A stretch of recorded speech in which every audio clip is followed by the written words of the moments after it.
I realized that I was off course one night when I was sitting in bed with my wife and I was reading the fruit of the Spirit.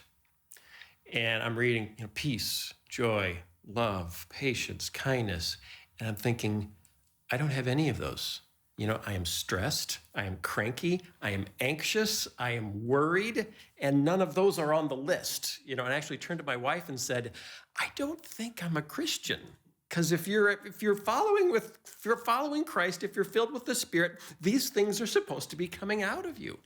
And it was shortly thereafter that I lost my business, lost everything, and God just unpeeled this onion, unpeeled everything and showed me how miserable I had become because I had made the work I was doing for Him more important than my relationship with Him. And once I could let go of my work had become an idol. My art had become an idol. And once I could lay it down and say, God, I am more than fine without it, just with you. Suddenly the fruit of the Spirit started coming. And I tell kids, because they say, well, how is it different now? And I say, now, if I start to get stressed, okay, I know I'm holding on to some outcome that I need to let go of. I'm holding on to some schedule, some budget, something that is none of my business. That's God's business. My business is obedience. His business is outcomes. So whenever I get stressed, it's like the canary in the coal mine. It's like, okay, what am I holding on to? I'm holding on to an outcome, and I need to let it go and get back to joy.